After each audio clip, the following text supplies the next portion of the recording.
दहेज व्यवस्था। हम कविता नाम की एक बिल्कुल साधारण सी लड़की की कहानी के जरिए इस पूरी प्रथा को, इसके पीछे के भारी दबावों को और सबसे जरूरी बात, इस चक्र को कैसे तोड़ा जा सकता है, ये सब समझेंगे। तो चलिए बिना किसी देरी के सीधे कविता की दुनिया में चलते हैं। लेकिन कहानी बिल्कुल शुरुआत से शुरू करने के बजाय चलिए सीधे अंत की एक झलक देखते हैं, ताकि हम समझ सकें कि ये मुद्दा असल में कितना गहरा है। स्क्रीन पर कविता के ही शब्द हैं। दहेज एक बेटी की कीमत तय नहीं करता, वो बस उसके परिवार की मजबूरी को दर्शाता है ना एकदम गहरी बात। ये सिर्फ एक कोट नहीं है, ये वो कड़वी सच्चाई है जो हमारे आज के इस पूरे विश्लेषण की नींव है। तो अब सवाल यह है कि कविता जैसी एक आम लड़की इस निष्कर्ष तक पहुंची कैसे, उसमें इस मजबूरी को कैसे तोड़ा, आइए देखते हैं। तो कहानी का पहला हिस्सा, द डाउरी डिमांड। अब इस स्लाइड पर जरा ध्यान दीजिए, क्योंकि यहाँ जो कंट्रास्ट है ना, वो एकदम चौंकाने वाला है। एक तरफ सोचिए, बिहार के एक छोटे से शहर का एक आम सा घर, हंसी मजाक, एक खुशहाल परिवार, और अचानक एक शादी का प्रस्ताव इस पूरी शांति को खत्म कर देता है।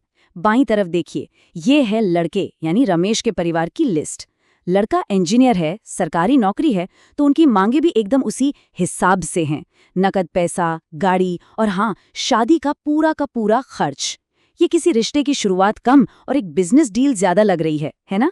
और अब दाहिनी तरफ देखिए, ये है कविता के परिवार की असलियत। बिल्कुल साधारण लोग, सीमित साधन, जिनके पास ये सब पूरा करने की कोई गुंजाइश ही नहीं है। और पता है वो नकद मांग थी कितनी? पूरे 10 लाख रुपए। जी हाँ, 10 लाख, साथ में गाड़ी और शादी का खर्च तो अलग से। जरा सोचकर देखिए, इस मांग का उस साधारण परिवार पर क्या असर हुआ होगा।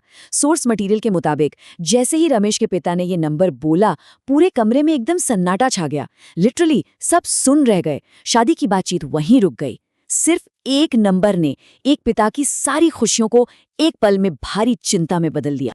यहीं से शुरू होता है हमारा दूसरा हिस्सा, refusing to be a burden.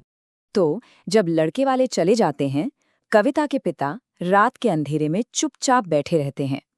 उनका वो सन्नाटा, उनकी वो बेबसी उसी सामाजिक मजबूरी को दिखाती है जिसकी हमने शुरुआत में बात की थी।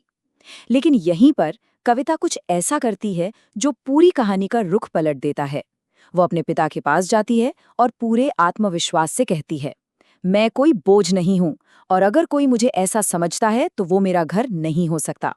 बस यही वो मोमेंट है जहां पूरी नैरेटिव बदल जाती है। कविता ने समाज की नज़र में बेचारी बनने से साफ इनकार कर दिया। उसने खुद को एम्पावर करने का फैसला लिया। लेकिन हम सब जानते हैं कि समाज में इतना बड़ा फैसला लेना इतना आसान तो होता नहीं है। इसके तुरंत बाद शुरू होता है रिश्तेदारों और परंपराओं का दमघोंटू दबाव। यहाँ देखिए, चाची सलाह देती है कि कैसे भी करके बस 2-4 लाख का इंतजाम कर लो। पड़ोसन आकर डराती है कि अगर शादी टूटी तो लोग तरह तरह की बातें बनाएंगे।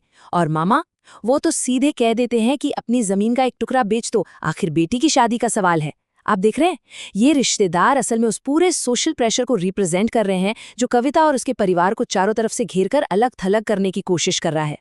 और इसी से हम पहुंचते हैं तीसरे भाग पर, फेसिंग सोसाइटल प्रेशर। चलिए इसे स्टेप बाय स्टेप समझते हैं। पिता की जमीन बिकने देने और दबाव के आगे झुकने के बजाय कविता ने एक्शन लेने का फैसला किया। सबसे पहले वो अपने कॉलेज की काउंसलर से जाकर मिली, जहां उसे एक स्कॉलरशिप मिली। इसके बाद बस फिर तो दिन रात की कड़ी मेहनत।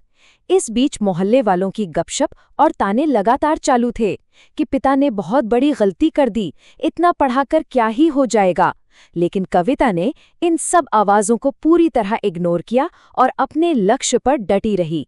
और आखिरकार उसकी ये अथक मेहनत रंग लाई और उसका सिलेक्शन एक सरकारी नौकरी के लिए हो गया। और इन सबके बीच एक और बहुत ही दिलचस्प बात हुई, कविता की माँ का ट्रांसफॉर्मेशन। जो माँ पहले इस बात से खौफ में थी कि अब शादी कैसे होगी, वो अब उन्हीं तानों के बीच सीना तान कर खड़ी थी और उन्होंने कहा, मेरी बेटी अपना घर और अपनी जिंदगी खुद संभालेगी, और वो भी अपनी शर्तों पर। इस एक लाइन से साफ है कि कविता की हिम्मत ने सिर्फ उसकी ही जिंदगी नहीं बदली, बल्कि पूरे परिवार का माइंडसेट बदल दिया था। डर अब पूरी तरह से कॉन्फिडेंस में बदल चुका था। अब आते हैं कहानी के क्लाइमैक्स पर, रियलाइजिंग ट्रू बर्थ। 6 महीने के कड़े संघर्ष के बाद वो दिन आता है जब कविता के पिता के कांपते हाथों में उसकी सरकारी नौकरी का लेटर होता है। उनकी आंखों में खुशी के आंसू हैं और सारी पुरानी चिंताएं जैसे धुल गई हैं। इस बहुत ही इमोशनल मोमेंट पर कविता कहती है, अब कोई दहेज नहीं मांगेगा, अब मैं खुद अपनी कीमत हूं। यही हमारे इस पूरे एक्सप्लेनर का कोर मैसेज है। जब कोई खुद पर निर्भर हो जाता है, जब वो अपनी काबिलियत साबित कर देता है, तो वो शादी को लेन देन समझने वाले इस पूरे सिस्टम की जड़ें ही हिला देता है। और इसका असल असर कुछ ही महीनों बाद देखने को मिला, जब आकाश नाम के एक लड़के का रिश्ता आया। शुरुआत की उस 10 लाख की डिमांड से इसे जरा कंपेयर करके देखिए। आकाश का कहना था, मुझे दहेज नहीं चाहिए, मैं कविता जी को उनके स्वभाव और उनकी इस हिम्मत की वजह से पसंद करता हूँ। बिल्कुल मॉडर्न और सुलझी हुई सोच। और इस एक पल ने कविता के पिता को ये गहराई से एहसास दिला दिया कि बेटी होना कोई बोझ नहीं, बल्कि एक बहुत बड़ा आशीर्वाद है। और ये कहानी इतनी शानदार तरीके से हमें बताती है कि हमें असल कानूनों की जानकारी होना क्यों जरूरी है। भाग 5, लॉ एंड हेल्पलाइंस। देखिए, कहानियां हमें इंस्पायर तो करती हैं, लेकिन हमारे पास ठोस जानकारी भी होनी चाहिए। स्क्रीन पर मौजूद इस टेबल को देखिए। भारत में दहेज लेना और दहेज देना दोनों ही सीधे तौर पर गैर कानूनी है। भारत के डाउरी प्रोहिबिशन एक्ट 1961 के तहत इन दोनों ही कामों के लिए 5 साल की सजा का प्रावधान है।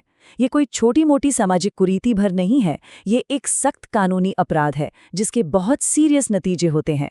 हमें इन कानूनी सच्चाइयों को समझना ही होगा। तो सबसे ज़रूरी बात जो आपको याद रखनी है वो ये है कि इस तरह के प्रेशर में कोई भी इंसान कभी अकेला नहीं होता। सोर्स मटेरियल में ये बहुत ही काम के इमरजेंसी नंबर्स दिए गए हैं। 181 महिला हेल्पलाइन के लिए है। 112 डायल करके आप सीधे पुलिस की मदद ले सकते हैं।